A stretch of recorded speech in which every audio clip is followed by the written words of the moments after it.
Hello dear students from Good Shepherd Higher Secondary School, myself DM Sharma. Once again I welcome you all on my YouTube channel Aditya Education. I am back with the fourth video of time series, the fourth lesson of statistics subject, standard 12th, Gujarat Board.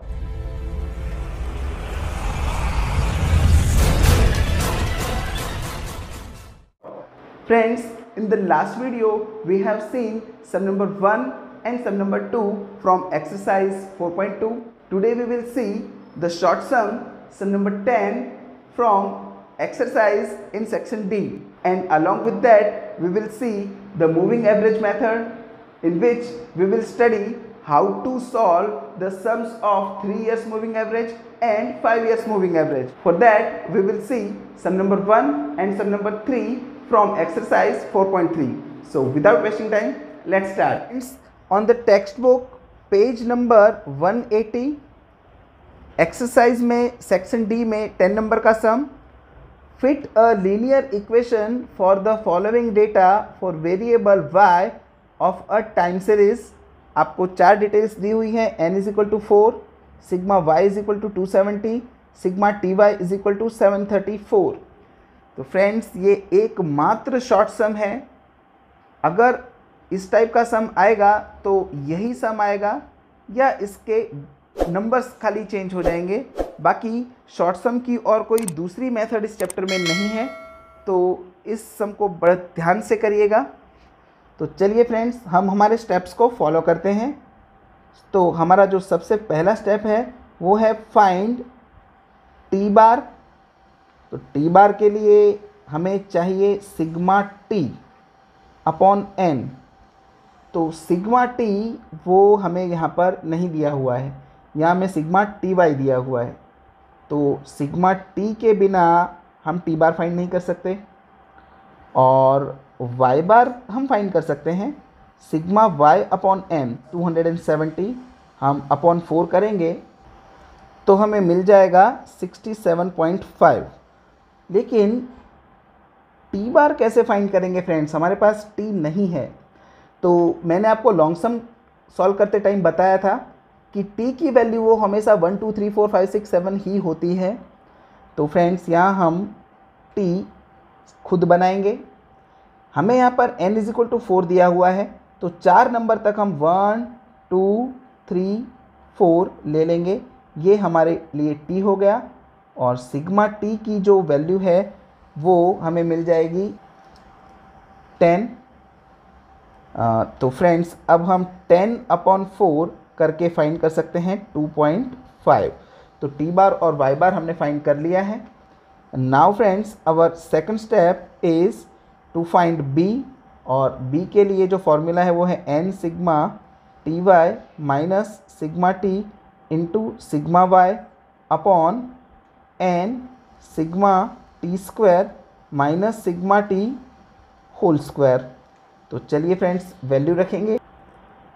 n की वैल्यू है 4, sigma T Y आपको सब में दिया हुआ है 734, minus sigma T अभी हाल हमने फाइंड किया 10, सिग्मा वाई आपको सब में दिया हुआ है 270 डिवाइडेड बाय n की वैल्यू है 4, सिग्मा टी स्क्वायर। तो यहाँ पर टी स्क्वायर भी हमारे पास नहीं है। कई स्टूडेंट्स यहाँ पर गलती करते हैं, वो इसका स्क्वायर कर देते हैं, लेकिन इसका स्क्वायर करने के लिए तो आपके पास ये जगह है सिग्मा टी का होल स्क्वायर, यानी यहाँ पर 10 का स्क्वायर आएगा। लेकिन सिग्मा टी स्क्वायर का मतलब है टी स्क्वायर का टोटल। तो यहाँ हम एक और कॉलम बनाएंगे फ्रेंड्स टी स्क्वायर के लिए। तो 1 का स्क्वायर 1, 2 का स्क्वायर 4, 3 का स्क्वायर 9, 4 का square 16। So our sigma T square will be 30। तो फ्रेंड्स अब हमारे पास सिग्मा टी स्क्वायर की वैल्यू भी है। अब ये बहुत ही ऑर्डिनरी सम बन चुका है। 4 into 734 will be 2936 minus 10 into 270 will be 2700 divided by 4 into 30 will be 120 minus square of 10 will be 100। तो friends 2936 minus 2700 will be 236 divided by 20. So friends, the value of B will be 11.8. तो यहाँ हमारा third step भी ख़त्म हुआ। अब friends हम A find करेंगे। तो A का फॉर्मूला है y बार माइनस बी एक्स बार। y बार की जो वैल्यू हमने फाइंड करी थी वो है 67.5 माइनस b की वैल्यू 11.8 और x बार की value 2.5। So friends 67.5 minus 11.8 into 2.5 will be 29.5। So the value of a is 38। तो यहाँ हमारा थर्ड स्टेप भी ख़त्म हुआ। Now the last step, linear equation for trend, and that is cap of y is equal to a plus B T. तो a की value अभी हमने फाइंड करी 38 प्लस b की वैल्यू है 11.8 और t हम एज इट इज़ रख देंगे। तो फ्रेंड्स यहाँ हमारा लीनियर इक्वेशन फॉर ट्रेंड मिल गया है और ये सब ख़त्म हो गया है। Now friends, our last method of this chapter and that is method of moving average. तो इस मेथड को समझने के लिए डायरेक्टली हम सम सॉल्व करेंगे। आप जैसे जैसे सम देखते जाएंगे आपको सब समझ में आता जाएगा। तो सम सॉल्व करने के लिए एक्सरसाइज 4.3 का first sum, find the trend by 3 yearly moving average from the following data about the sales in 10 lakh rupees of a company. आपको डिफरेंट ईयर और उसकी सेल्स दी हुई है। तो फ्रेंड्स सबसे पहले हम हमारे सम को इस तरीके की टेबल में लिख लेंगे। तो ईयर्स और सेल्स हमने यहाँ पर लिख दिया है। टी यहाँ पर भी हमारे लिए 1 2 3 4 5 6 7 8 9 10 यही रहने वाला है। लेकिन मेक श्योर मूविंग एवरेज के सम में टी की कोई ज़रूरत नहीं होती।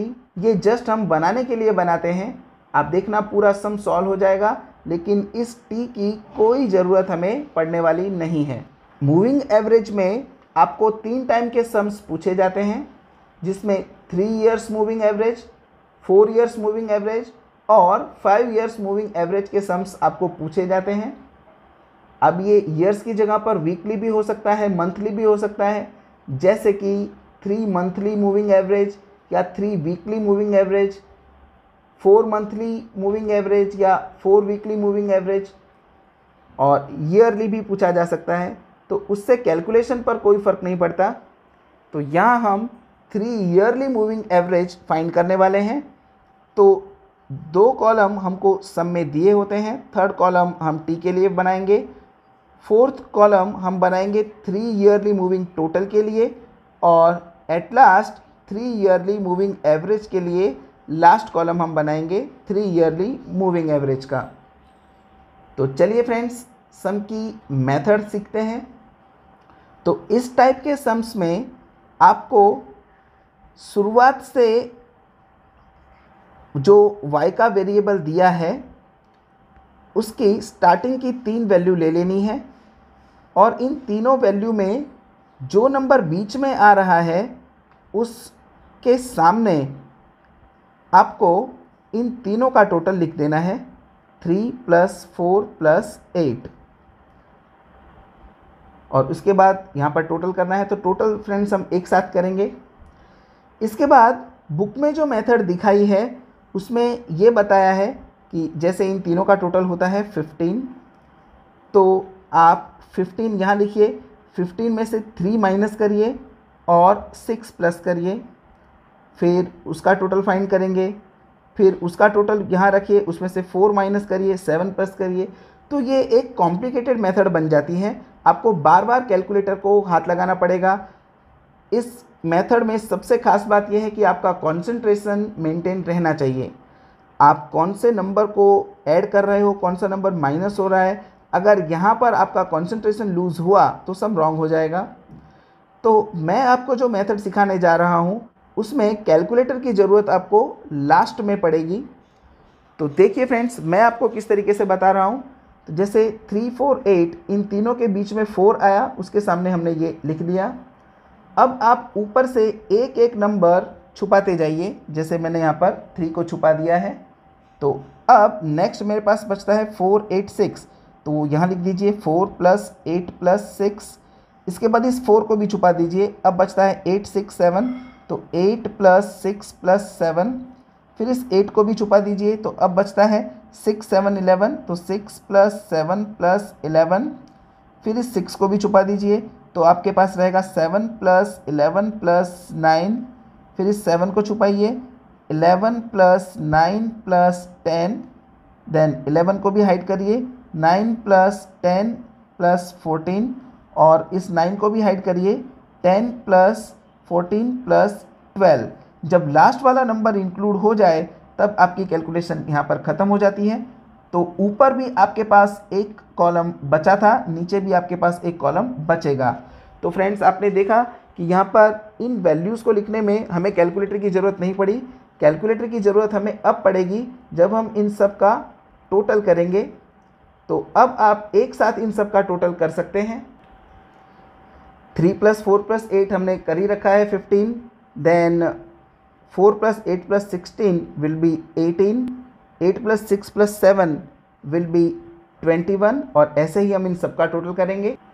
तो फ्रेंड्स, जब ये टोटल आपके पास आ जाए, इसके बाद आपको 3 ईयरली मूविंग एवरेज फाइंड करनी है, और इसके लिए 3 ईयर मूविंग एवरेज है तो आप इन सभी में 3 से डिवाइड करेंगे, यानी कि 15 divided by 3 will be 5, then 18 divided by 3 will be 6, 21 divided by 3 will be 7, और ऐसे ही सब में हम 3 से डिवाइड करेंगे।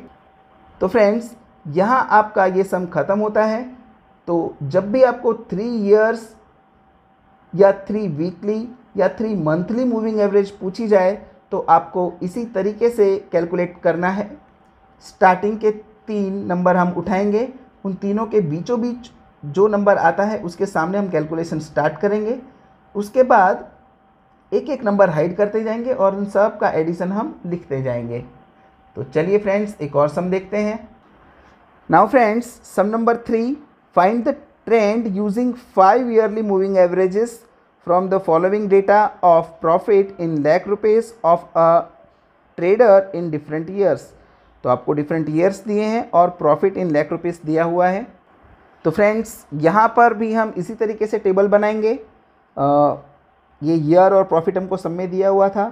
एक कॉलम हम टी के लिए बनाएंगे, लेकिन जैसा कि मैंने कहा, इस टी का यूज़ आपने देखा होगा, लास्ट सम में भी हमने इसका कोई यूज़ नहीं किया, लेकिन जस्ट बनाने के लिए हमें ये बनाना पड़ता है। और इसके बाद लास्ट सम में 3 ईयर्स मूविंग एवरेज था, तो हमने 3 ईयरली मूविंग टोटल किया था। यहाँ पर 5 ईयर्स मूविंग एवरेज है तो हम 5 ईयरली मूविंग टोटल करेंगे। और लास्ट में हमने 3 ईयरली मूविंग एवरेज लिखा था, यहाँ हम 5 ईयरली मूविंग एवरेज लिखेंगे। तो सेम सम है फ्रेंड्स, जस्ट 3 ईयर्स की जगह पर हमें यहाँ पर 5 ईयरली मूविंग एवरेज फाइंड करनी है। तो यहाँ पर भी हम बिल्कुल उसी मेथड को फॉलो करेंगे। सबसे पहले आप स्टार्टिंग से लेकर 5 नंबर तक नंबर ले लीजिए।